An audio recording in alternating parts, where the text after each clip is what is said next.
Hello, good morning, baseball fans. A very, very special episode of the eighth inning stretch today. We have a special guest. Let's go ahead and introduce him. Joining us, ladies and gentlemen, all the way from across the globe from the Himalayan mountain kingdom of Bhutan, we have the vice president of the Bhutan Baseball and Softball Association, Mr. Sangye Choiphel. Hopefully, I didn't butcher your name too bad. It's not that bad. Okay, good. I've been practicing. I've been practicing. I could tell. I could definitely tell. Okay, good. It's pronounced, Seriously yeah, though, it's pronounced Sangye Choiphel, basically. So it Sang. wasn't that bad. Okay, good. Welcome, sir. Welcome. Pleasure to be here live, and good morning to all the audience who's listening. Good morning for us. Not morning for you, however, is it? It's a bit late into the night, 9 p.m. at the moment. So Sunday night, 9 p.m. Right after this live show, I'm probably gonna hit the sack and get an early morning start tomorrow. Yeah, I wouldn't blame you. Well, we appreciate you staying up late for us. I know all our listeners, all our fans appreciate you staying up late. So we're gonna be talking to you about Bhutan baseball, all kinds of fun stuff. Real quick Mhm. for all of you listening and all of you watching, don't forget to like, subscribe, turn on notifications, help support the show using the QR code in the corner up there if you're watching, or at venmo.com/eighth inning pod if you're listening. And then of course find us wherever you get your podcasts. And I do mean wherever, at Linktree/eighth inning stretch. And for more, including our blog, Two Strike Count, head to eighth-inningpod.com. Okay, that spiel's out of the way. Let's just jump right in. So tell us a little bit about Bhutan. Give us a very brief geography/history lesson about Bhutan.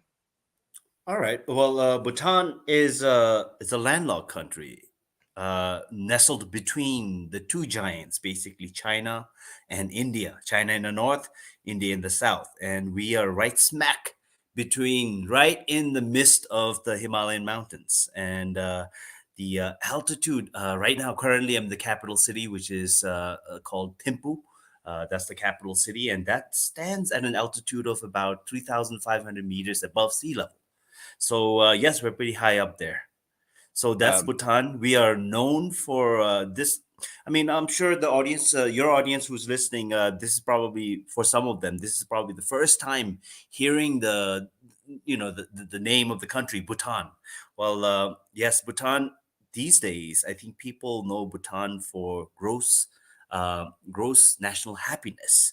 So we are considered one of the happiest countries in the world, and we follow this unique developmental philosophy called the gross national happiness, where we concentrate more on assessing people's happiness rather than GDP. So that's what Bhutan is wow. known for, and we have a very unique culture, and it's quite interesting. People also we're also known as the last Shangri-La, untouched by the Western society, I guess, in a lot of ways, in that sense. Um, yeah, Carson, I don't know. I think I sent you the link. I don't know if you've had a chance to, but Sunny also has in addition to being the vice president of the Bhutan Baseball and Softball Association, has a YouTube channel and has a really cool travel log. That's right. That's right. I actually, besides my vice president role for the Bhutan Baseball and Softball Association, I also work for the television, the national television here in Bhutan, Bhutan Broadcasting Service, where I do have my travelogue series where I travel all around my country, discovering our unique culture, our history, our traditions, and just meeting people from all around my own country, basically. And Yeah. I did that for about 10 years. Oh, wow. Yeah.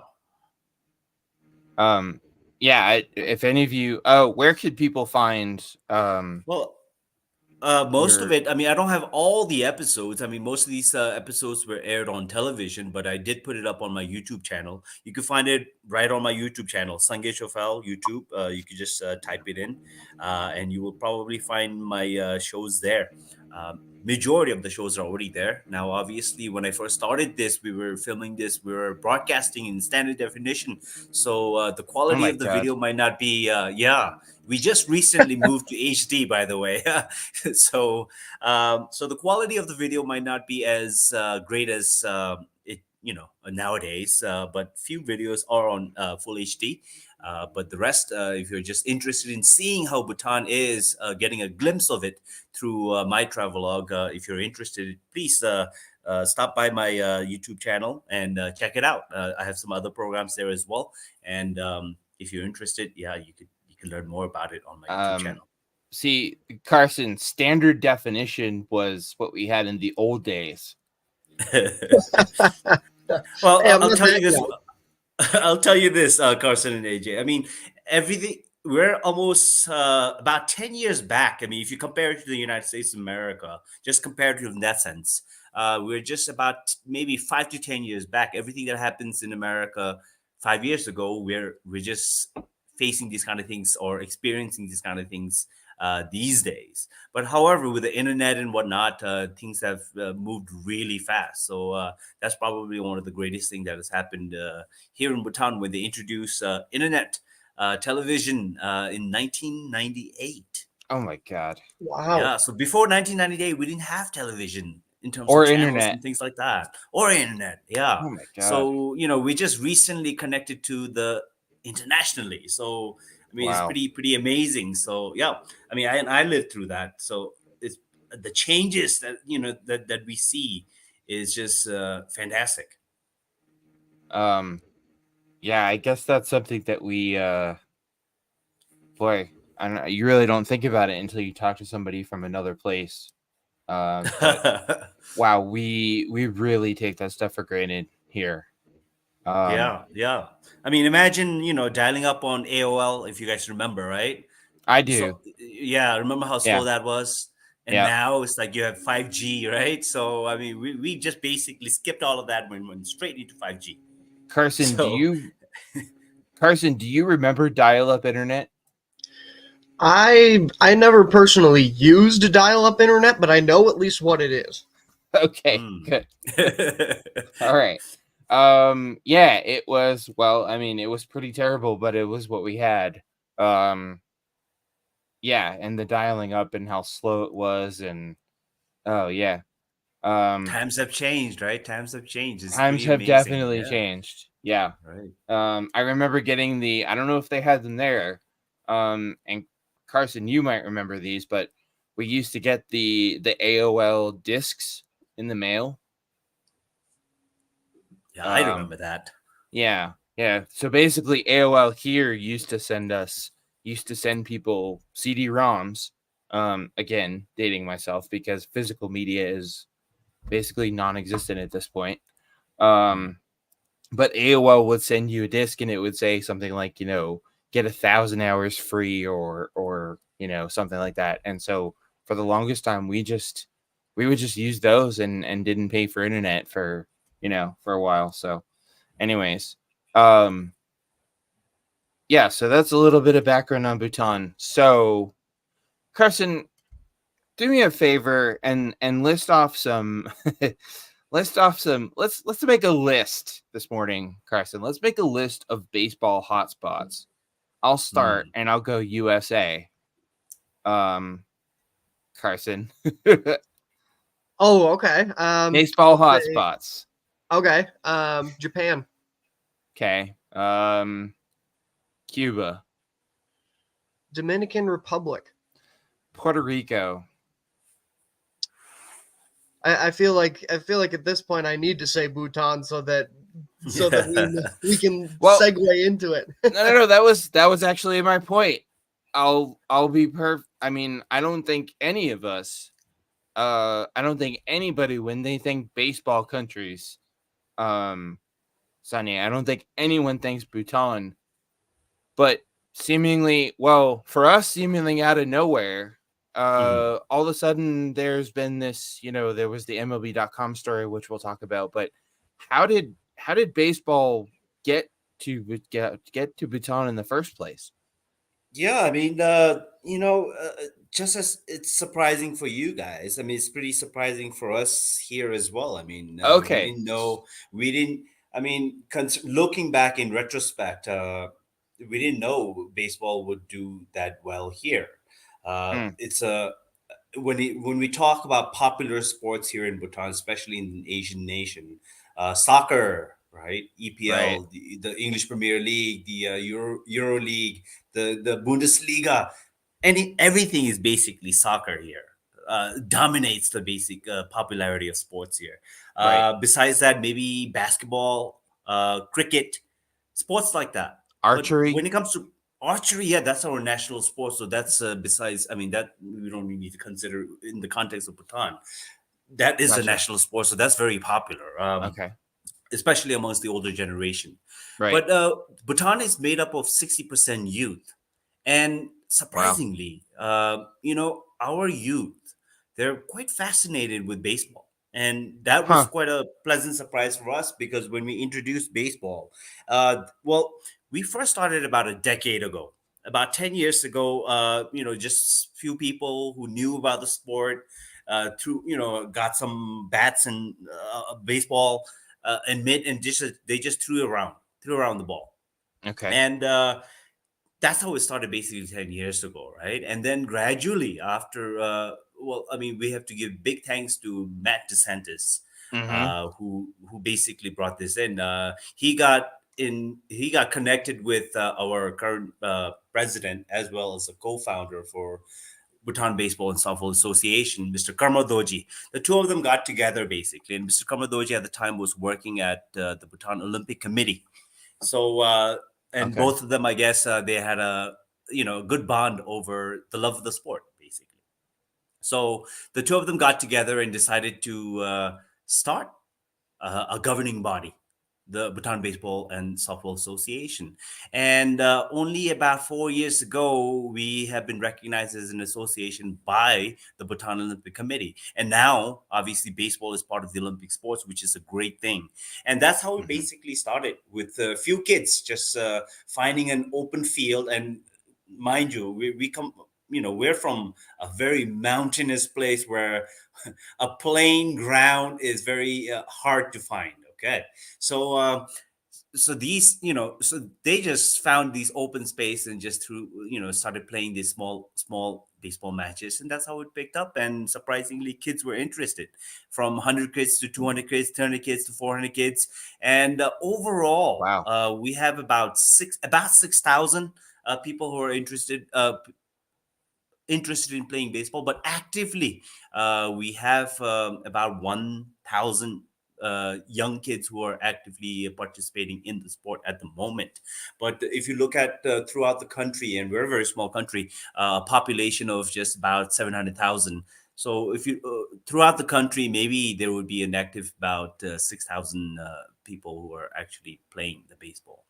And right now, currently, obviously, we're in a grassroots level. A lot of these kids, they don't know the fundamentals about the game. They're just interested about it. They saw it on the internet, on YouTube, and whatnot. So that's how they get interested, and they're fascinated with it. And we, as Bhutan Baseball and Softball Association, we're trying to facilitate getting equipments and coaching and trainings and things like that. So we have winter coachings, we have baseball fives, we have clinics that we hold regularly, and that's basically how it came about. Hmm. So quite fascinating because I mean, you would imagine young kids would be more going towards the soccer side, but we do have a lot of young kids who are interested in baseball. They're just fascinated with the sport. Yeah, absolutely. And I guess to kind of follow up on that with you, Sangye, Mm. where do you personally, or where do you in the association, where are you kind of hoping for baseball to continue to grow, and what do you see the future of baseball looking like in Bhutan? Well, the future is looking really, really good, especially with the. Well, I mean, I'm sure we're going to be talking about this a little bit later on with the Hudson Valley Renegades creating this Bhutan night in August 20, where we're going to be taking a bunch of our kids and have them witness an actual professional baseball match at the Yankee Stadium. And that's going to be, I mean, we're really excited about that. But the future for baseball here in Bhutan, I think is looking really good. Yes, although we're just taking small strides in moving forward, because, like I said, we are competing against sports like soccer, cricket, and basketball, which are very popular here. But gradually and slowly, we're trying to build that momentum. And right now, at the moment, we're in association. So our immediate goal, basically, is to become a federation, which means Bhutan Committee, the ultimate governing body of all the sports here in Bhutan. They will be giving us, they will be basically they will have support in terms of financially, which is a huge thing in terms of building and growing as a association at the moment and as a federation, and eventually trying to develop this sport here in the country. Man, uh that's such a cool story. That it man, I Carson, I don't know about you, man, but that sounds like a movie to me about, a bunch of kids in Bhutan just picking up bats and gloves. Yeah, Yeah. go ahead, Carson. I'm sorry. No, you're all good. Please go ahead, Sange. Yeah, I mean, it's like I said, it's a pleasant surprise for us as well. We didn't think it would pick up bats and mitts and throw around a ball and hit a ball, but we do have a lot of kids who are interested, and I think they're genuinely fascinated about the sport and they want to grow uh, as we go along. And however, there are a lot of hurdles that we need to take. First of all, financial hurdles are the biggest thing, obviously, in order for the sports to grow here in the country. But the other thing is we're lacking a baseball pitch. So that's the biggest thing. So currently, at the moment, we're trying to we associate ourselves and we work really closely with the schools because we want to get all these young kids involved in baseball, and we work close with the schools, and the schools have been very supportive, having us giving us the permission to using their grounds, their football grounds, where we Hmm. usually play the baseball matches. But ultimately, in the future, what we would hope for, and this is what we're trying to work really hard towards, is ultimately having a baseball pitch for ourselves. So that way we could have regular games, regular matches. We could have inter district matches amongst the schools and the kids and the teams. Currently, we only have about 5 districts that are involved in baseball, but eventually, maybe by the end of the year, we're trying to get all 20 districts involved. And we want to work really closely with the schools, because schools are the best place where that's where the kids are. And I think as long as the schools will support us, and that will, in terms of the development of baseball, will become better, at least in my opinion. So you were talking about sort of the lack of a proper baseball field. So Yeah. how did this? We've all Carson, you and I have seen it. We talked about it last season um, on the show. We've all seen everyone's seen this iconic photo Mhm. of these kids playing baseball in front of the Buddha statue. One, where is that? Because I want to go there. And two, how did that happen? They just set up a game and started playing in front of the statue in the courtyard? Yeah, so like I said, we're a mountainous place and it's very rare to see a very flat ground. So Buddha Point, that's actually in the capital city. Uh, Okay. yeah, so it's in one of the hamlets where there's a big Buddha statue just overlooking the capital city, Hmm. and right in front of the Buddha statue, there's a flat area. So during that time, I wasn't involved as a vice president, but I'm very, I know Matt DeSantis, Karmadoji is a friend of mine for a long time. Hmm. When I was working in the media, that's when we became friends. But however, the story about that picture, which is creating a lot of buzz, is Yeah, it they did is. just Yeah, they just decided to, take a bunch of kids and go play a baseball match right next to the Buddha Point. And it was during the summer, basically. So imagine, in a mountainous place, there's a lot of misty fogs, things coming up, especially when it's raining. And I think Matt had just at that right opportune time had taken a picture with the cloud mist coming in the background with this very prominent Buddha statue with the kids in our traditional attire, the go, right? I mean, it's just really iconic. And I think this is what people, when they look at this picture basically sums up what Bhutan is through the sport of baseball. So it's very magical and it's very interesting. And I think this is one of the reasons why it's creating a lot of buzz, because when people in America, they see a picture like this, it's like you said, it's almost like a Hollywood movie, isn't it? Yeah. I mean, when we saw the picture, uh, Carson, I my memories, whatever these days. I think we originally talked about Bhutan baseball as a one last thing on an episode of the show last year. Hmm. Yeah. Yep. That's what it was, right? It was a one last thing. Yeah, because it was pretty soon after the MLB.com The article came out. article, right? Yeah. Now I remember. Yeah. So basically, this article came out. Yeah. Now I remember, and I was uh kind of sifting around looking for something to talk about at the end of an episode of the show, and I came across this. I mean, this is just. I mean, I know he just snapped the picture, but he wow, little did I don't think anybody, Sonny, I don't think Matt or Mhm. anybody could have had any idea how iconic this photo would become. Definitely, and I'm glad that he took the picture because it is quite newsworthy, and it is creating that much buzz. And especially, we were really excited when the article was written in MLB, and now with the Hudson Valley Renegades inviting. We're This is creating a lot of momentum in terms of promoting baseball, not just within Bhutan, but even internationally, recognizing that hey, a country like Bhutan is interested in baseball, and I think it's a huge thing for baseball. And we need more coverage like this. And this is only be better for us, because if we have more coverage, then they will hear stories about these kids from a country like Bhutan, where I think majority of the people don't even know where it is, and we're in the midst of the Himalayan mountains and playing baseball literally on top of the world, above 3,000 meters above sea level. So that's a story in itself, and I think it's really fantastic. And this buzz and this momentum that has been created through this picture has been really good for us. It's I mean, to give you a um, I mean, it's just amazing. I'm lost for words at the moment.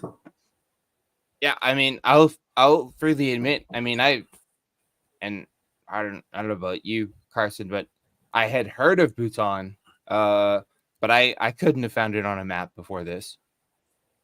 Agreed. Yeah, yeah, I couldn't have if somebody had. I'll give you $1,000,000 if you can point to Bhutan on a map. I would have been, I wouldn't have been able to. Um, so yeah, I mean, I think to me, anyways, this seems like I mean, this is just so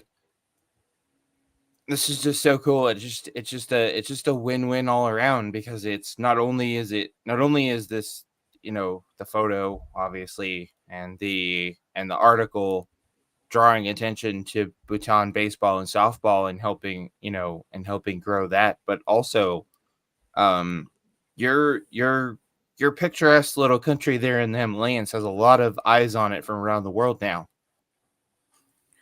Definitely, yeah. And this article on MLB has done great things for that. And we only hope we'll get more eyes on us, basically, in order to help us grow. So what's the biggest other than you mentioned the sort of lack of facilities, but what's the biggest? Is it's got to be getting equipment at this point. Yeah, equipments are always a necessity, obviously. But we do have some great international organizations such as JICA, which is basically a Japanese organization, volunteer organization here within the country, who's throughout the years they've been really supportive. And every once in a while, they will have these Japanese high school teams or college teams donating equipment. We also have individual philanthropists who's heard about us through articles such as MLB and other articles that we had previously, who were just fascinated, just like how you guys are, who just come in and they said, "Hey, they could help out." So through email, we make contact. Obviously, Matt has been very instrumental in that. Mm, He's in and out of the country usually, so wherever he goes, I'm sure he's talking about baseball and how it is, what's the situation it is, like here in Bhutan. And we have people just reach out to us, and as much as possible, they will try to get a donation drive and ship the equipment here in Bhutan. But it becomes very expensive, obviously. Like I said, we're a landlocked country. We don't have we're surrounded by lands, two big giant countries, so it right. becomes quite expensive. But we do have some great people, great organizations. Recently we just had global sports partners, uh, basically six American coaches from Texas, um, came Oh in wow. and they did a work. Yeah, so they did a workshop for 4 days, and they had also brought in some equipments. And yes, we have some really great individuals as well as some organizations that have been helping us out with the equipments. But having had said that, we're always in need of more equipments, because without the equipments, we cannot hold games. There are a lot Right. of kids, like I said, that are interested. So when we have limited amount of equipments, that really hurt, um, you know, uh, disturbs their game development, basically. Now that's one of the biggest hurdles or biggest issues that we have, obviously, here in Bhutan, as a baseball and softball association. Other than that, yes, it's the ground. It's a baseball ground. If we have a baseball ground, a permanent baseball ground for ourselves, then we no longer need to go knock on other people's door. At least that will be a secured place, right? Right. So Right. these are the things, but these are the things that we're working on on a daily basis, and we're working together with the World Baseball and Softball Confederation. GSP obviously is a huge sporting organization that's been helping us out. There's other companies as well, and now with the Hudson Valley Renegades, with Right. that engagement, hopefully they'll hear and see our story, and more people would come forward and help us out as much as possible, because we will need it. We'll need as much as possible for all the baseball enthusiasts out there.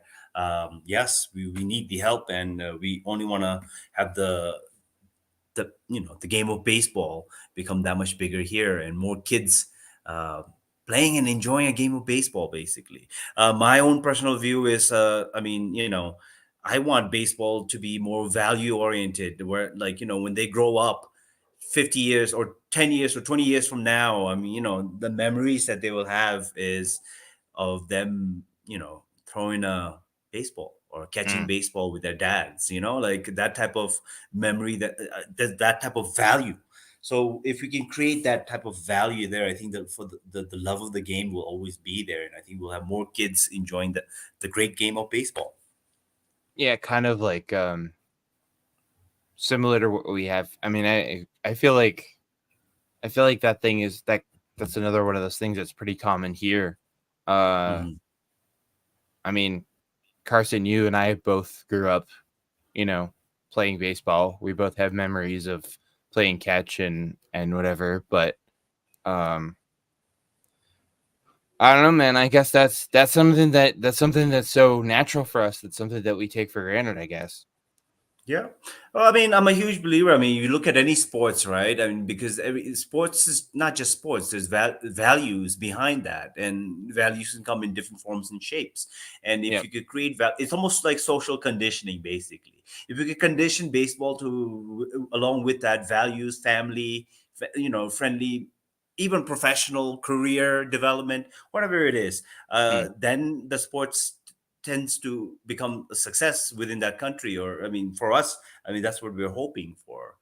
And, Right. and that's the type of values that we're trying to eventually create, so that baseball will develop and will grow here in the country.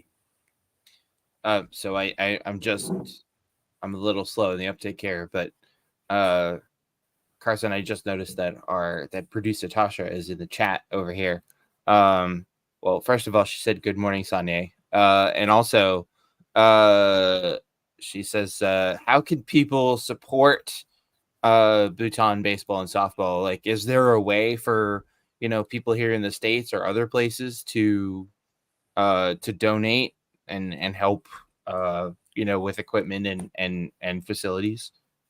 Oh yeah, sure. I mean, we have our website, Bhutan Baseball and Softball website. I Okay. can share you the link at the end of the end of our podcast channel, and you can Sure. share it to your audience. You could reach us. Basically, you could reach us through email. We have social media pages as well: Instagram, Facebook. So you could always reach out to us, and I'll probably be the one who's going to be responding to the emails anyway. So you could reach out to me directly through email, as well as through social media platforms. And then we could talk further in terms of how we could go about it. Yeah. Yeah, we'll definitely do that, because I think the more people that chip in and the more people that sort of, do what they Mhm. can to support it, to support baseball in Bhutan. Um, all right. So we talked about the MLB.com story. We talked about um, the photo and everything. I was just kind of scanning through that initial article here. Man, seriously, what a breathtakingly beautiful country. Oh my God. Um, wow. Seriously. Yeah, if all of you out there listening, streaming, whatever, haven't had a chance to read this article somehow, um, definitely definitely checking out. It's MLB.com. Just look up Bhutan hopes to be next great baseball country, and then the one about the Hudson Valley Renegades, and the trip to the US, which we'll talk about here in a second. But also, do make sure you check out Sanya's YouTube channel, um, and watch his videos. So, um, Carson, buddy, you're quiet over there, my friend. I'm just taking in all of Taking it all in. He's a sponge. Sanya. taking in all the today I am a sponge, and Yeah. I'm just so fascinated, Sangye, with your country's story, and with the story of baseball. But I guess let's kind of hop into, we've mentioned it a couple of times already, but the trip over to the US Yeah, the for US the trip. Hudson Valley Renegades. Tell us a little bit, how did this come about? What is kind of on the itinerary for the trip? So we have a great itinerary. This is going to happen in the summer. August 20th is the actual date, and everything has been confirmed. So basically, it started off from this MLB article with the iconic picture that Matt DeSantis had taken, and that had created that momentum. And somehow, the Hudson Valley Renegades, they saw that and they wanted to be a part of that. And initially, in the initial talks, obviously, funding was quite an issue, and but gradually, obviously, they did some fundraising events and whatnot, and they have finally confirmed that we'll have about 10 of our athletes, baseball athletes. They're inviting us, and the itinerary looks really, really good. So they're gonna fly us over to New York, Hudson Valley Renegades, right? And obviously, they're gonna go. The kids are gonna go watch a Yankees match at the Yankee Stadium in Bronx, and after that, they will probably have a match at the Heritage. I believe it's called the Heritage Stadium, where the Renegades play, and they're gonna have a match there. And that seems like the initial itinerary at the moment. Obviously, it might be changing, or it might become. At the moment, the final confirmation isn't there, but the itinerary seems really, really packed, and I think it's a great, great moment for the athletes from Bhutan, who'll be for some of them, it's their first time, right? Getting on an airplane. First of all, right. Secondly, it's their first time being in a first world country like America, especially in New York City. So, and then watching a very professional Yankees match at the stadium, at the Yankee Stadium. I mean, these kids, they haven't even witnessed a full-on game played professionally anywhere in the country.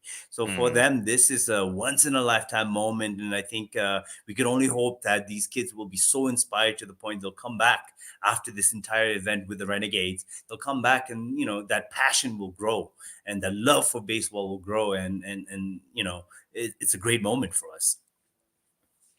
So, uh, tell us about these. So, part of I'm just scanning the article here. Mhm. It sounds like the Renegades are hosting a Bhutan baseball day, with special jerseys, and Yes. there's a picture of the concept. It says concept art. These are pretty much the coolest jerseys I've ever seen. So, where did the design for these come from? So it was designed. I mean, it was between Matt and our president and the co-founder, Mr. Karmadoji. I believe they had a talk inside themselves and worked it out together and designed this very traditional, very Bhutanese oriented traditional jersey, and put it up on a baseball jersey, and it's amazing, right? The colors, It our just national works. colors with a with a dragon. It's just Oh my if you god. look at our national flag, it looks similar to that. So I mean, I could Mm. only tell. I mean, maybe the inspiration had come from that, but that it's cool. It's cool. These are probably the coolest jerseys I've ever seen. Yeah. Yeah, I would give just about anything to get my hands on one of these. Um, are So they are these going to be available for I purchase believe so or because auction or the something? fun the auction that they had did which is the auction is now over, but they Okay. had some signed baseball from a very famous baseball. I'm not really sure who it is, but a baseball athlete from I'm not even really sure which team, but they were auctioning a bunch of baseball memorabilia as well as these jerseys. I believe they were auctioning off these jerseys. So a lot of the fundings is coming for this entire trip is coming from that auction. So unfortunately, obviously, the auction is now closed. Right. About 2 days ago, it was closed. But I'm sure if you get connected with Matt DeSantis or with the Renegades when the event does happen in the summer of 2024 in August, I'm sure they will have these jerseys, and I'm sure people could purchase it if they because if you purchase it, obviously that funding is going towards Bhutan Baseball and Softball Association, anyways, in the end. So, which is going to be great for us as well. Yeah, that's what I'm thinking. Buy one of these and yeah, let the money go to Baton Baseball. And towards the help towards the equipment and the facilities and that stuff and help.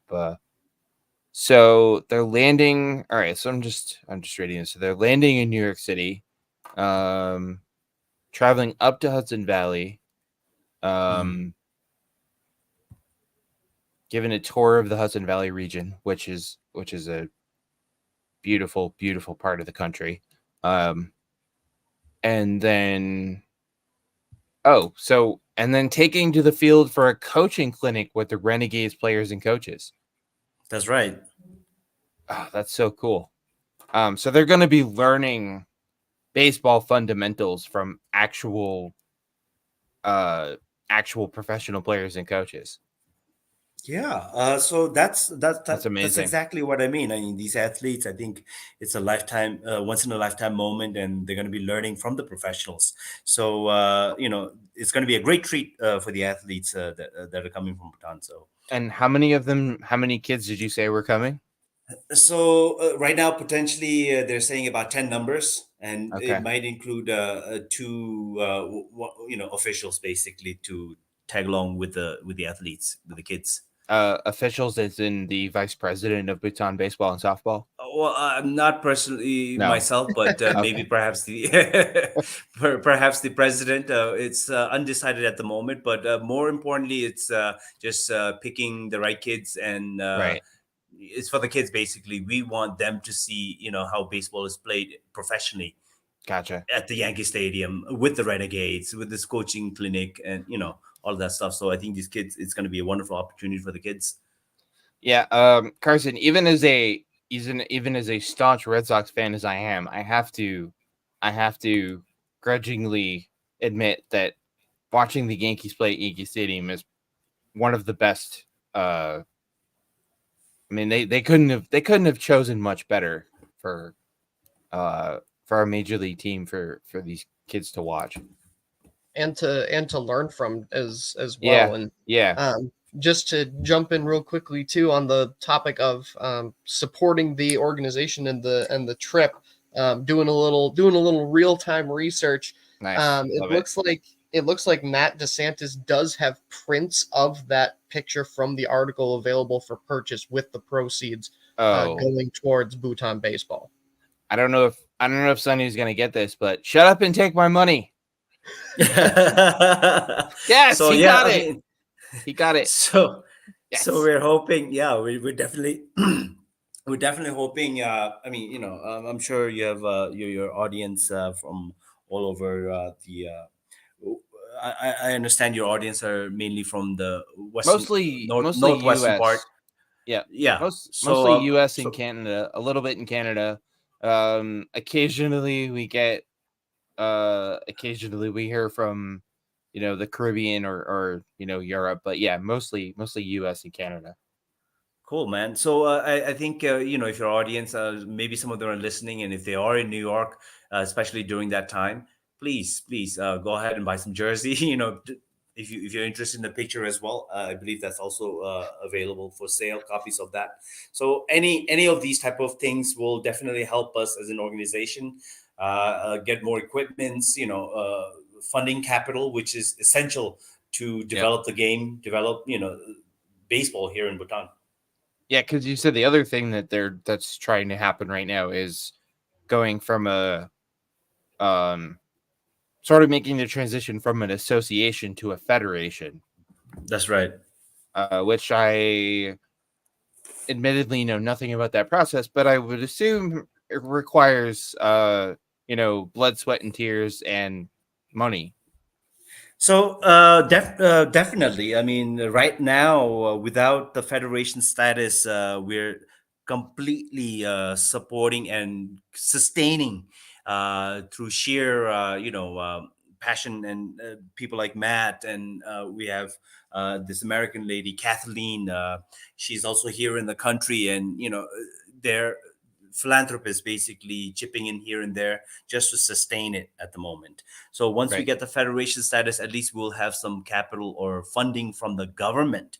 So because we'll be recognized as a federation, so that can sustain the coaches and the buying of the equipments or whatnot. Right. Obviously, it's not Right. going to be a lot. We're gonna definitely need some international support organizations such as JICA, GSP, which we have been recently working. The World Baseball and Softball Confederation. Right. So we're always in link with them. So they've been really great and helpful in that sense. But getting to our federation status is one of our immediate goal, because we could sustain the coaches. In terms of sustainable paying their salary or all that stuff, even to basically book a ground, maybe rent a ground for the day or whatnot. Any of these small little things, being a federation status, and obviously support from the Bhutan Olympic Committee, which is the head organization that looks over all the federation, all the sports federation. So we'll get support from them as well. So it will be a huge thing for us if we get a federation status. Yeah. Yeah. It sounds like it. Um. Yeah. I was just kind of scanning through this. I started. Man, those jerseys are so cool. Yeah. So everybody listening, everybody watching, everybody streaming, everything. Do whatever you guys can. Because it sounds like Sunday. It sounds like every little bit, every donation, every little bit helps. Definitely. Every little bit helps. Every penny helps, basically. Yeah, yeah. So come on, guys, do your thing.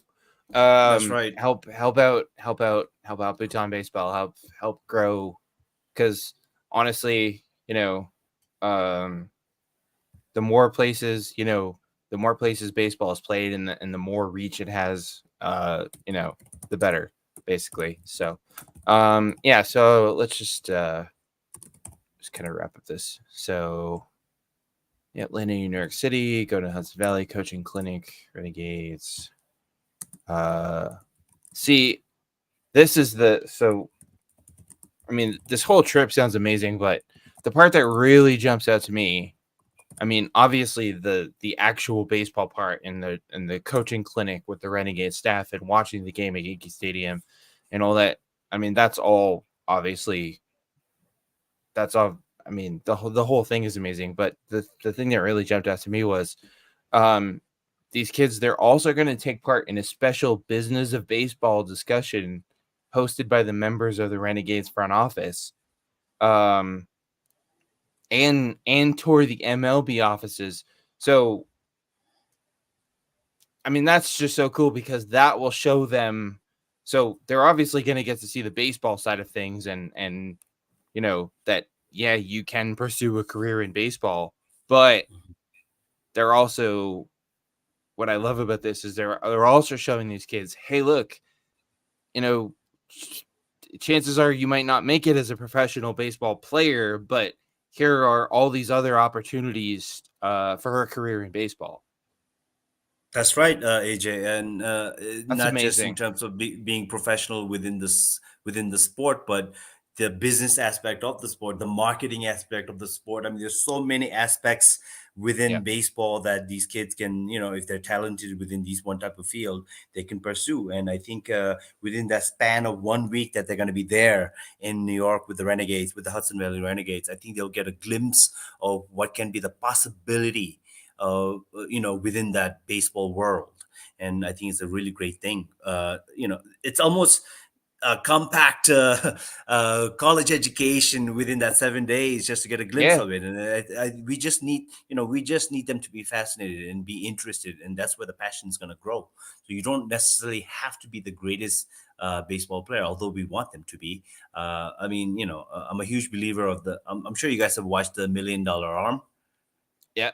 Great Mm-hmm. Yeah, movie. right. Great Great movie, flick. right? So, Yep. so just like that, I think if you go throughout, I mean, within Bhutan in the villages, there might be a young person who works in the farm with a crazy arm. You never know, Could because I be. mean, these village kids, they're a diamond in the rust, right? So we Yep. might just find them, and so our ultimate one of our ultimate dreams is that, I mean, if we once we grow as baseball right now, as I said, there's about 5 districts that are involved within baseball that are actively participating, but we have 20 districts in Bhutan, basically. So if you go to the remote areas, and I mean, I'm kind of fascinated about that myself as well, coming from a media background. I would love to make a documentary trying to find that $1 Million Arm kid from the villages. And if that can happen, and obviously with the Renegades, if we have their support and whatnot, even in the future, if we find that diamond in the rough, I mean, we could have our athlete, our kid, play professionally there. Yeah, producer Tasha just popped in the chat and said the next show, Mm. hey, Otani, question mark. I'm sorry. Our producer Tasha just popped in the chat here and said the next show, hey, Otani, question mark. So yeah, That would be something. Um, yeah, but no, I mean, I'm glad you brought up $1 Million Arm, because as I've been reading all these articles and stuff about Bhutan and baseball there, that was actually one of the things that popped in mind. I'm like, man, this is a Hollywood movie, like, just waiting to Mhm, happen. Um, mhm. yeah, that would be incredible. Yeah, Um, I mean, the possibilities and the potential. I mean, when you asked me what do you see of the future of baseball here in Bhutan, I mean, the mm, possibility is immense. There's so much things. I'm sure some of your audience might be. I mean, if they want to come here and do a documentary, that can be a possibility. That would only promote us. That can be a possibility. Like I said, I come from the media background. I actually studied film myself, so I'm into making films and documentaries and things like that. And these are the type of things that'll be that particular expertise that I have. I'm trying to implement that within the baseball as well. That's one of the reasons I came as the vice president. I don't want to only manage the coaches and whatnot. Right. We want to also try to push our social media aspect, the marketing aspect of it, and the promotion aspect of it. Because I think ultimately, right now, we're at the grassroots level. As we're growing, we need more people to see or hear our story. And we have the right person. I'm sure there are a lot of people out there who are baseball enthusiasts who can help out in any bit. So the potential is vast, AJ. Yeah, no, it's it's a cliche thing to say, but it sounds like the sky is the limit, which is Yeah, yeah. oddly appropriate considering that Bhutan is quite literally on top of the world. Well, I Um, mean, to use a baseball metaphor, I guess we wanna hit a home run. Want to Yeah, knock it out of the park. we'll knock it out of the park, knock it out of the Himalayan mountains, basically. Oh man, can you? I'm picturing this a baseball stadium with that Mm, with that uh with the backdrop, of the mhm, Himalayas in the background, and mm. wow, that would be something. Um, yeah, that's very Yeah, cool. that picture that Matt DeSantis had taken with the Buddha statue, I mean, that's iconic in itself. But let me tell you, AJ, I mean, for somebody who had traveled around my own country, like extensively, climbing up to 5,000 meters above sea level. Okay, I mean, wow. I mean, that's just scratching the surface. I mean, Yeah, you look at Bhutan, and I could only imagine a lot of pictures like that where it's just going to be really iconic. yeah. So um I was trying to think what's 5,000 meters for 5,000 uh meters is equivalent to, in terms of it's feet.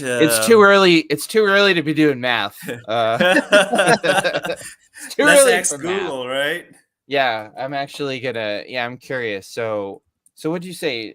The capital is at how many? At It's 3,500, about right? it's about 3,500 meters. So 5,000 meters is 1,600 uh s- uh, 1,000. I'm sorry, hold on. Give me a second. 16,000 feet, Oh my basically. god.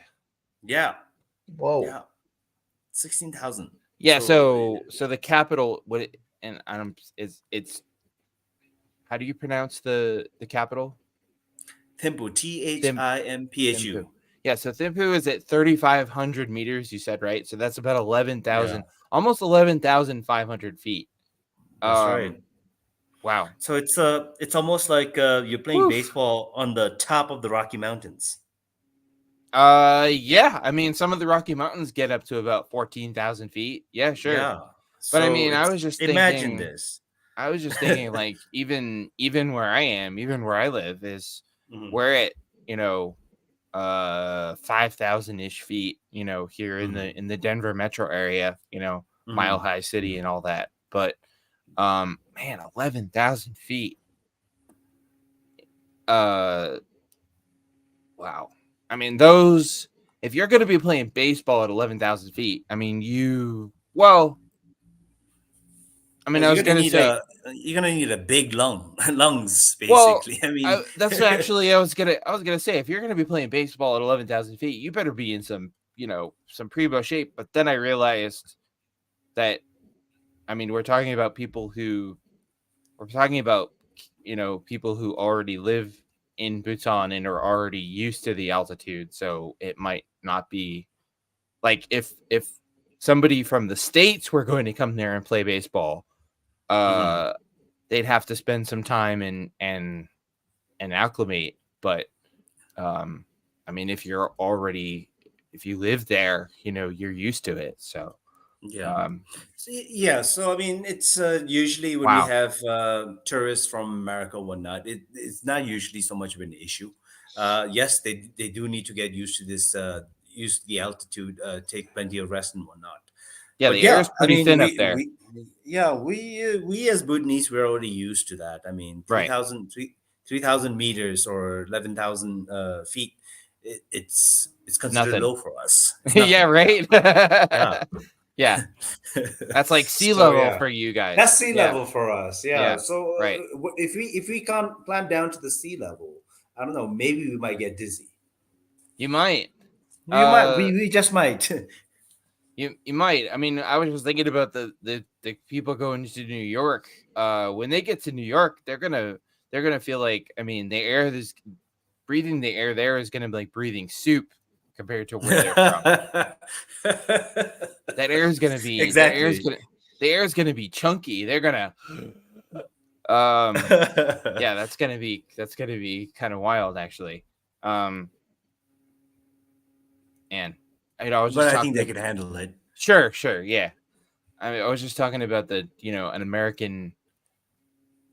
American baseball team coming to Bhutan to play a game against, a Bhutanese team, and Carson, I have to be honest with you, the first thing that popped into my mind was Mystery Alaska. Yeah, that's a fair comparison. Right? Where the New York Rangers go to Alaska to play this local hockey team. Uh-huh. Imagine like the Yankees or, the Dodgers or someone going to Bhutan and playing a game against a Bhutanese game. Someday, maybe, someday, Someday, maybe. someday. Let's keep that hope alive. And I think it's a possibility. Why not? Oh, man. Everything's possible, isn't it? We just have to get the right minds thinking together, getting this thing done. You want to talk about must see TV? Wow. Yeah, That would be incredible. yeah. So let's see. Is there anything else in this? Just finish scanning this article here. Bhutan Association is we talked about the 6 districts. Yeah, I think that's pretty much for. So when is the US trip again? It's in August, right? So it's in August. Specifically August 20th. That's when they're coming to New York. That's what. Yeah. That's when they will be there, basically. So it's going to be the flight in itself is going to take about 2 days. Wow. So yeah, so because we have to fly from Bhutan to either Bangkok or Delhi, and from Right. there, if it's a transit flight, then they might have to stop in Germany or Europe or London or somewhere, and then to New York to JFK. Oh, right, because they'll be going. Yeah, if they're going to New York, they'll be flying west from. Right. Right. Yes. Yeah. That makes sense. So yeah, so Um, it takes about, I believe, about 2 days. So Yikes. about That's 48 hours. Yeah, that's gonna be a long trip. They're gonna be exhausted when they finally get here. Oh yeah, I Um, mean it's I believe New York is about 10 hours. The difference between New York and Bhutan, there's a 10-hour difference. So okay. jet lag is going to be an extreme thing Sure. for Yeah. the kids. They might have to rest as soon as they get there and Yeah. sort of Yeah, I get used to bet. that. Yeah, I think that's pretty much everything from that article. Well, I mean, we're all definitely looking forward to that, and I'm sure the kids are. I mean, all of you have got to be so excited about, because man, what a great opportunity to, like kind of like I was saying before, a great opportunity. I mean, obviously to tell the world about Bhutan baseball and softball, but also Mhm. a great opportunity to tell the world about Bhutan, because again, I feel like, if you walk down the street of, a street in New York City and ask 10 people, show 10 people a map and ask them to point out Bhutan, I bet, you know They won't maybe know. maybe half of them would be Well, able I mean, to. I Yeah. personally had that experience. I mean, I stayed in New York for quite a bit. In fact, I did my education there, Oh, uh, okay. in proper New York City. Right, So right. I went to Hunter College, one of the CUNY Oh, no colleges way. in Yeah, so Sure. I personally know the experience. They would ask me, "Hey, where you from?" Like, "You're from South Bhutan. America, right?" I'm like, "I'm from Bhutan." Like, is that a country? Yeah, Bhutan. So Where's that? I personally know that, understand that aspect of it. Personally went through it, but I think nowadays more and more people do know where Bhutan, especially because Yeah. of this gross national happiness, the concept that we have as known as one of the happiest country in the world. So I think a lot of people do know about Bhutan in that sense, but I'm sure there's as many people that don't know about it as well. So I mean, this the is a great only opportunity for them to discover more about it. yeah, yeah, and there's guys. I'm not just plugging. I'm not just plugging Sonny's channel because he's on the show. Seriously, do yourself a favor. Go check out his YouTube channel and watch his. I mean, all his videos really, but especially the travel log. Because man, the good a mark of a good travel series. And I watch a lot of documentaries. I'm a documentary nerd, so the mark of a good travel documentary is one a travel documentary is good when after you've watched it. And I haven't even watched all your episodes yet. I've watched most of them, but not all of them yet. uh a travel documentary is good when after you've watched one episode. Seriously, man, I'm not even I no joke. I watched the first episode, the National Day episode of your series, and I went, Hmm. I need to go there. Like I was like, I'm there. Oh wow! Yeah, Thanks, no, man. seriously, Yeah. man, it was that like the way because I think I mean, one, it's a breathtakingly beautiful country. Two, the fact that it was not just a travel documentary, but a travel documentary presented by someone Hmm. from the country. Hmm. A documentary about Bhutan by a Bhutanese person is just, I mean, yeah, no, I was, yeah, blown away. So, Thank you um, so much, man. Thank you. yeah, everybody, seriously, go check it out. Um, All right, so we asked our listeners, we asked our fans to send in some questions for you. So, but Okay. real quick before we do that, Carson, anything else? Anything else before we dive into our favorite part of the show? I think the sponge is all okay over here. So Okay. let's dive in. Let's dive into the mailbag because as usual, our Yeah, fans as ask usually some they really great questions. as usual they crushed it. They always do. Yeah, so let's go pop that up on there. Yeah, let's dive right into this. Yeah. We'll start with Mackenzie from British Columbia. See, I was talking about Canada. There we go. Mackenzie says, how long do you think it'll be before a Bhutanese player is drafted by Major League Baseball? It might take a bit, another perhaps 5 to 10 years. I, The I only mean, reason why that's I'm saying this, yeah, the only reason I'm saying this is, as I had explained earlier. I mean, right now we're at a grassroots level. right. It's getting better, but I mean, it's it's pretty down there at the moment. We're just learning to appreciate the game and Right. learn how the game is actually taking place. The inner nuances of the match is something that we need to develop further, and that can only be done once we have more matches happening amongst ourselves.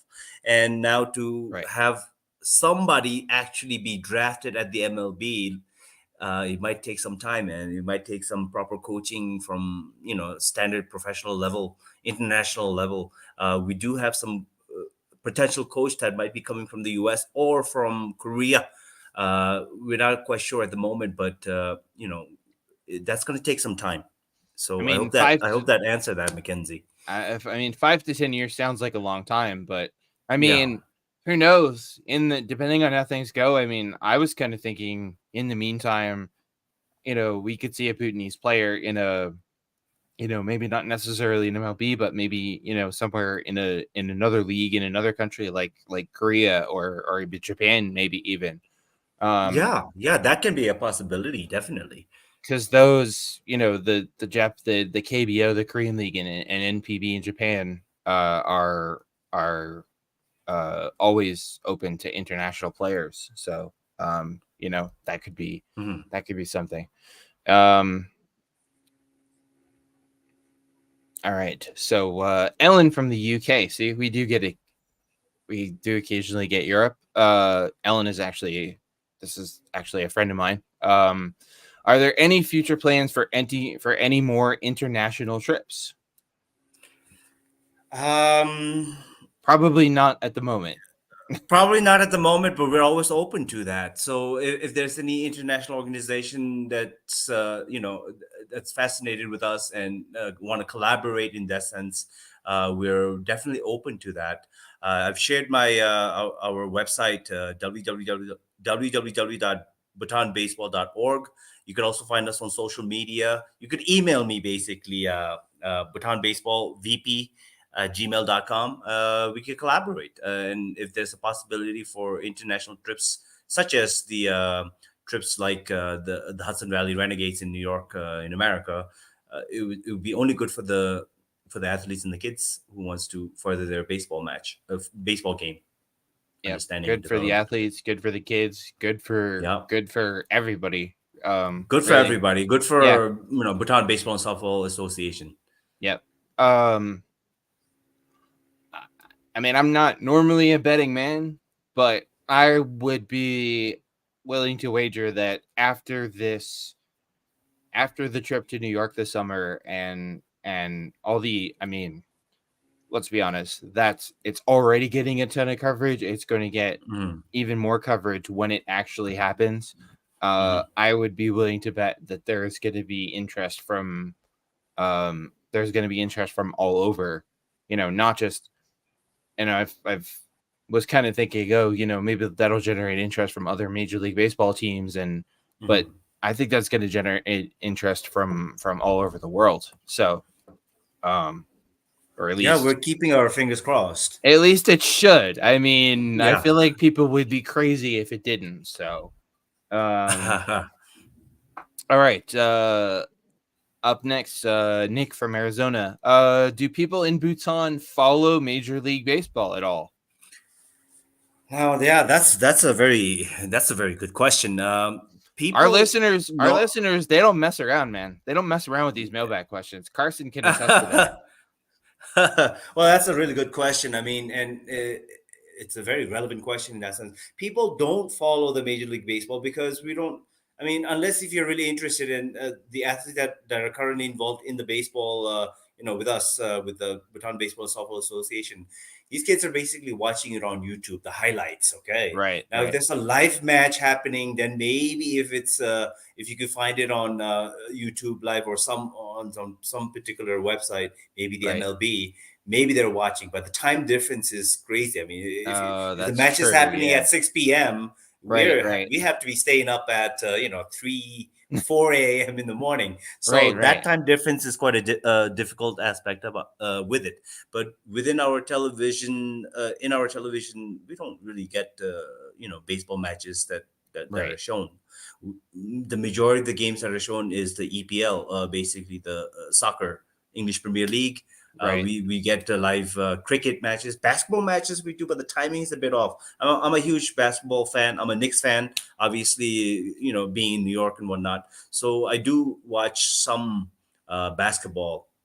um, Very rarely they have American football that gets shown, and I watch it as well because really.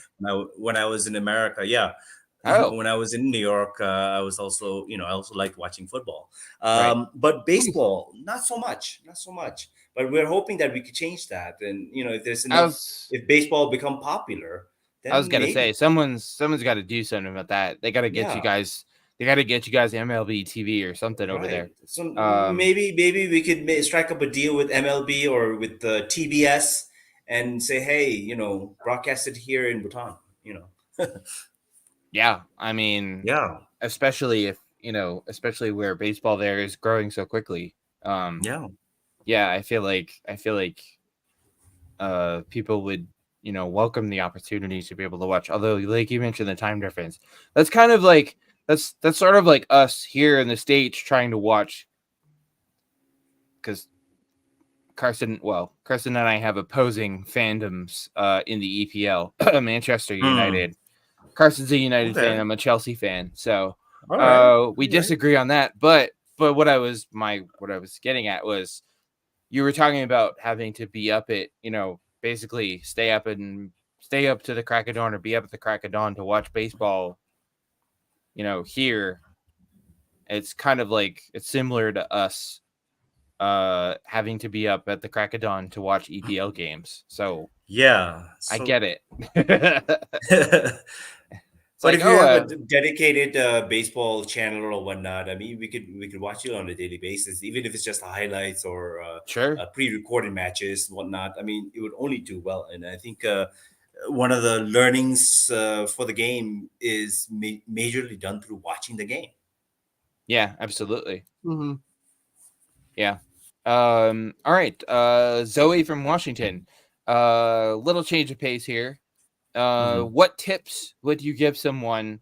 And I'm interested in the answer to this too, because I'm telling you, man, the the trip to Bhutan is already like percolating in my head. What tips would you give someone who wants to visit Bhutan? Tips. All right. So when it Tips. comes to visiting Bhutan, our tourism policy is very, very strict in the sense that we believe in low volume and high end, basically. Okay. Type of tourism, only Sure. because we try to sustain our country is known as the carbon negative country. We try to sustain our culture, our traditions, and the environment as much as possible. So hence there's a high tariff for people or for tourists trying to visit the country, and they cannot just visit the country on their own. They have to go through a travel agency, and Okay. there are plenty of travel agency within the country. I'm sure if you go online, you will find them. I personally know some few of them. If you want me to recommend them, but you could go on Google and you could type up tour agencies in Bhutan, and a bunch of them will pop up. You just have to talk to them, and that's how you could come in. So in terms of tips wise, just coming into the country, it's very difficult in that sense because you have to go through a travel agency. The Okay. other thing is, because we want to preserve our culture and the environment and the tradition and this green, eco-friendly, sustainable method that we're trying to do, you have to pay basically $100 tariff, basically. Okay. So daily you have to pay $100, Okay. and that's inclusive of the tariff that you're paying, as well as the hotel and the guides. But this particular deal, you need to make that with the travel With agency. the I'm not agency. too familiar with the familiar with all the rules within that, because I don't work in the travel agency travel that particular field. But the tariff you need to pay. So these are the particular initial tips that I could give you. But once you're in the country, I mean, the culture is beautiful, the landscape is beautiful, the people are very hospitable. We're very friendly people and very hospitable people. And so, the rest, once you're here, I mean, I'm sure you will fall in love with it, with the And country I and the think people. I think I also read somewhere that there are no, at least from the US, there are no Mhm. direct flights to Bhutan. You have to fly in to somewhere else. I think some of the places, I think the thing I was reading mentioned Bangkok, Yeah. So no direct and flight from, Delhi, I think yeah, through was the Delhi or other place. Nepal, I believe. I mean, there's Right. several ways you could come in, but no direct flight. No direct flights from the US to Bhutan. Yeah, unfortunately. What's going on over here? Oh, yeah, of course. Um, Producer Tosser in the chat. I want to go. Yeah. Start saving. Start saving. Um, yeah, so kind of keep it with the travel theme. Oh, so you mentioned the travel agencies and the guides.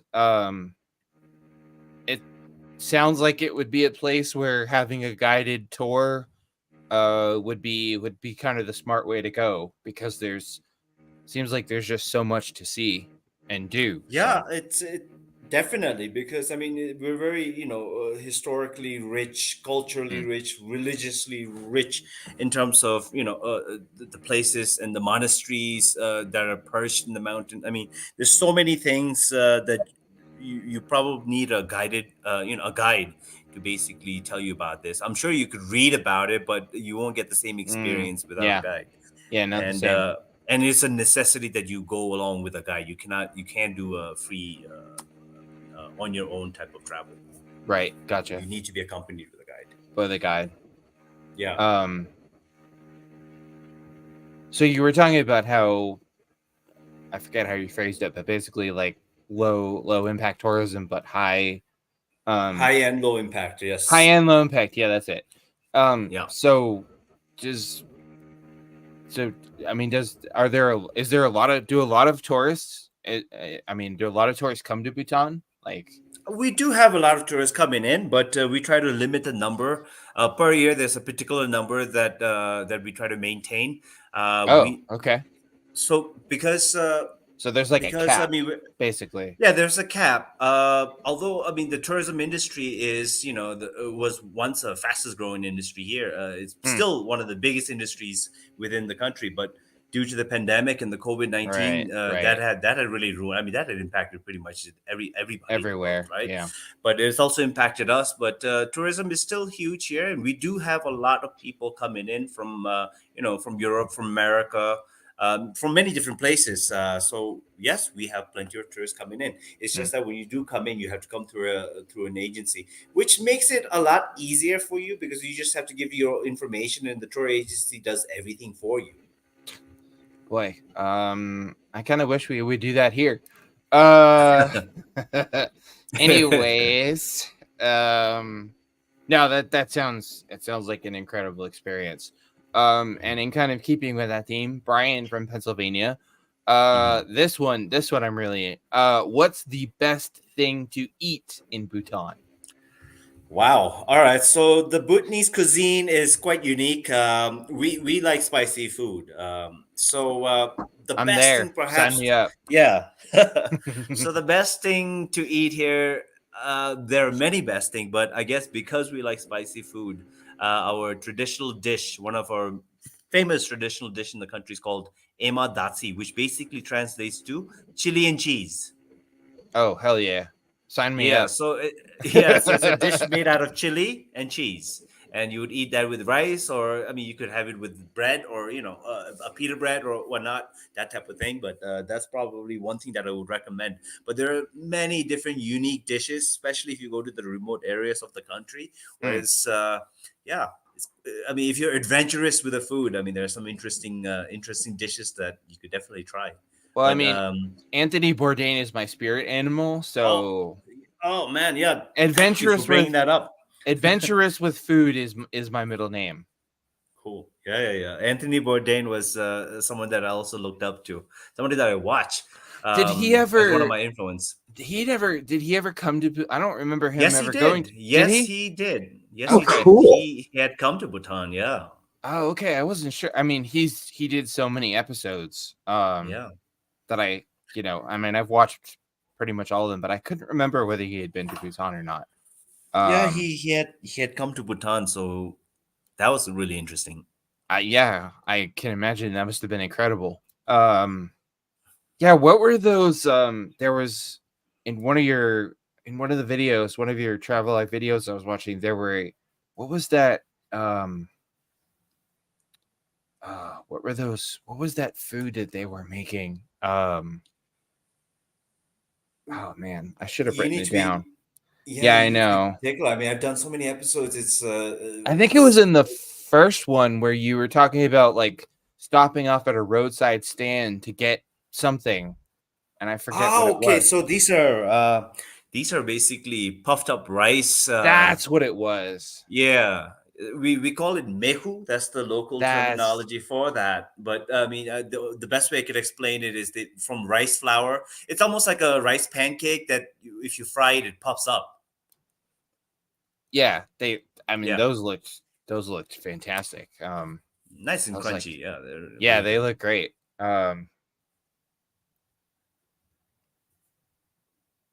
uh, yeah, I think that was the only thing I could. Yeah, so it sounds like everybody. It sounds like if you're into trying, man, that chili and cheese thing. Oh man, that sounds. I feel like I would. I mean, I feel like if you're gonna go to a place, if you're gonna go to a faraway place like Bhutan and a unique place like Bhutan, uh, you gotta try, gotta be at least a little adventurous with the food. Um, because I'm pretty sure there aren't. I mean, I don't know if you guys have any Western. I'm guessing there's not a McDonald's or KFC in Thimphu. No McDonald's and no KFC, but we do have other equivalent type of Oh, restaurants okay, where they will make you a burger. okay, I'm sure you won't get Angus beef and whatnot, but you'll get a yeah, burger. right. Yeah. you're not you're not gonna get a double quarter pounder with cheese in Thimphu, everybody. Sorry. No, I I I have a little bit of an issue with people that they travel to these beautiful exotic countries and they head straight for the McDonald's, and it's like, really, come on, you're in a uh yeah. Anyways, yeah, No, moving but on. I mean, just to assure your audience who might be interested in coming into Bhutan, and if you cannot take the risk, if you're not very adventurous in terms of your food intake, yeah, you'll get Western food, you'll get You can Italian get food, you'll you get can you'll get get your some of the pizza, you'll staples, get your hot dog, you'll get your right? steak, yeah. Gotcha. So Okay. mashed potatoes, all that stuff. So not so much of an issue.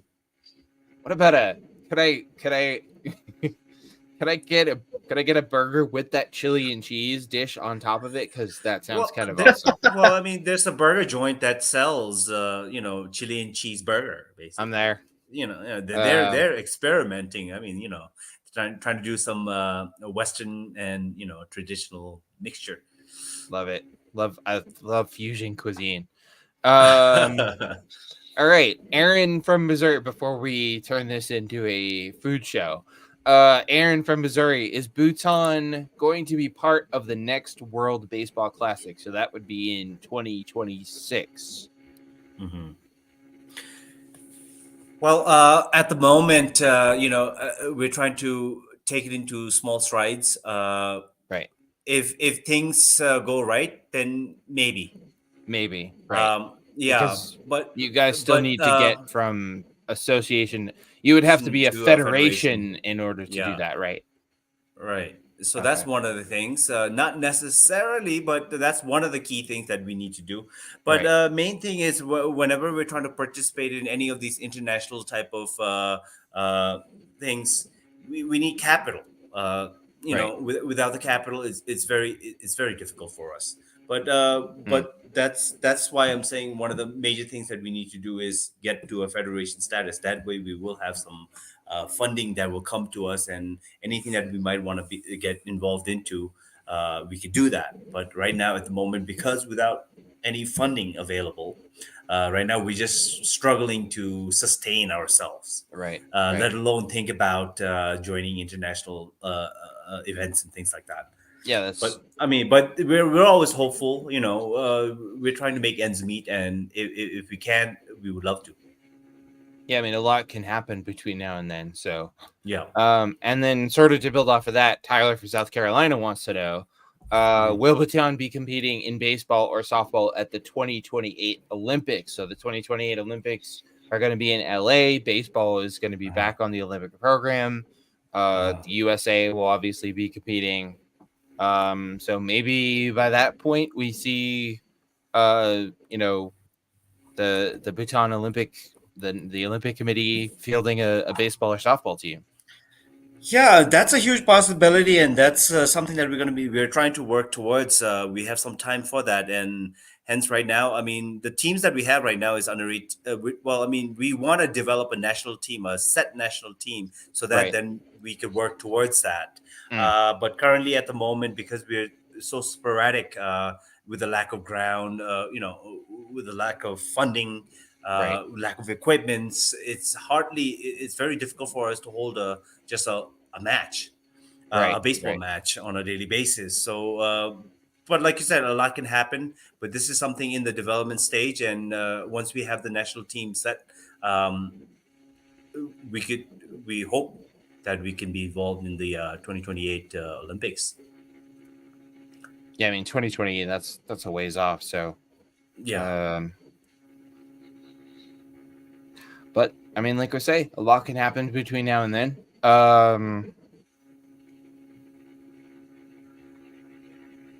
Sorry, there's something popping up on that. Oh yeah. See everybody. This is why we have Tasha in the producers area. Yeah, Tasha wants have Sangye share the links. Yeah, so yeah, maybe if you Sangye, if you send me the links. So I've sent you the on our chat box. I've sent you our baseball and softball association's webpage. Oh, right here. Okay, cool. Yeah. Oh, awesome. Um, Perfect.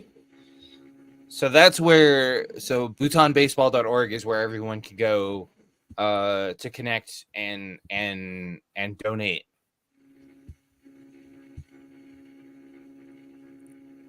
and our social media pages are also, you can find it on that website. Okay. So Yeah. remember that, everybody. And bhutanbaseball.org. And obviously, we will share it on the show's page as well. Yeah. We'll have it. yes. Well, you know what? Well, I was gonna say we'll share it on our Twitter feed, but we will, but we'll do one better, and we'll link to bhutanbaseball.org from our website, eighth-inningpod.com, so we can get even more traffic there. Wonderful. Yeah. So yeah, that'll be, so we will us and our fans can do everything we can to get keep this ball rolling, and because man, we want to see when 2026 maybe, but definitely 2028 when the Olympics and when the LA Olympics roll around, man, we want to see Team Bhutan competing in the baseball and softball tournaments at the 2028 Olympics, and we want to see Bhutanese players, playing in Korea and Japan, and hopefully someday, a Bhutanese player playing in Major League Baseball, because I feel like, I mean, oh man, that would be so cool on so many levels. So everybody, thank you for sending your mailbag questions. As always, you guys crushed it like you always do. Don't forget, you can drop us a line at eighth-inningpod.com/mailbag or directly at eighth-inningstretch@gmail.com. And hopefully, and who knows, it might get read on an upcoming episode. All right. I think we're kind of coming to the end of our time here. We're about an hour and a half. So, Carson, any last things for Sunday? Yeah, I guess just to keep it short, since it is late over there. Just again, a huge thank you to you, Sangye, for jumping on with us and letting us learn a little bit more about baseball in Bhutan in general. And I know that I think I can speak for AJ. We're certainly going to do our part to try and help you guys grow, because at the end of the day, we're fans of the game as well and want to see its reach continue to grow. And we're excited to see what the association does in the future, and how the future of baseball in Bhutan looks, and can't wait to see what you guys do next. So thanks again. Thank you very much, Carson, and thank you to AJ as well. Yes, do keep connected, AJ. You have my contact. Definitely Absolutely. keep connected, and we'll let you Yep. know in terms of the Definitely. development that's going to happen, and hopefully, when our athletes they go to New York, if you guys are in the New York area, please do meet them, and I think it would be quite interesting if you are around in the New York area during that time of the Hudson Valley Renegades Bhutan Night or Bhutan Day, or that event. So thank you so much. Thank you to your audience for listening, and just lending your ear to hear a little bit about Bhutan baseball, and the development of baseball that is happening. Any support that you want to give us will be of great help. You already have our website, www.bhutanbaseball.org. You could also connect us through social media. You could email me, and I'm a very fast responder in the email. And any little bit of support or help is definitely helpful. He is a fast responder to email. I can vouch for that. Yeah, guys. Yeah, no, yeah, just to kind of echo what Carson said. Yeah, Sonny, honestly, we can't thank you enough. We know this was, we know you had to stay up a little late. So we definitely appreciate that because we both know what that's like. And yeah, honestly, just a huge thanks for coming on and hanging out with us and talking to us and our fans about Bhutan and Bhutan baseball. And ladies and gentlemen, we made a little bit of history. This is Sonny. Sonny, this is your first international interview, right? Well, one of the first. One of the Well, I first. mean, for First in baseball, the- yes. Okay, right. First international baseball interview. So that's obviously, I mean, that's no small thing, and that's obviously a huge honor for us. Yeah, everybody. Yeah, BhutanBaseball.org. If you want to connect with Sonny and Bhutan Baseball and donate what you can. And of course, our all of our stuff. Don't forget to like, subscribe, turn on notifications here on the channel. Help support the show using the QR code on your screen or at venbo.com/8inningpod. Find us wherever you get your podcasts at linktree/8inningstretch. And for more, including our blog, 2 Strike Count, head to 8inningpod.com, where you can, the link tree is, you can also follow us on X, Twitter, at 8th Inning Pod. And yeah, I think that's all we got for you guys. Sonny, thank you again so much. My friend, you and I will definitely keep in touch because I've got some cool ideas I want to run by you for how we can help this cause. And Carson, I don't want to speak for you, but I'm pretty sure we can both agree that Sonny is welcome on the show anytime. Oh, absolutely, 100%. Yeah. Once Anytime. again, sure thing. Yeah. Once again, thank you very much, Carson and AJ. Yeah. Anytime. All right, guys. That's a wrap. Thank you again to Sonny. And yeah, we'll Carson, we did have one little bit of housekeeping. And you know what? We'll talk about that another time. Because we're running long here. So anyways, yeah, thanks for tuning in, everybody. All the websites, all the follow, all that stuff, and everybody have an awesome week, and we'll be back with you guys on Thursday.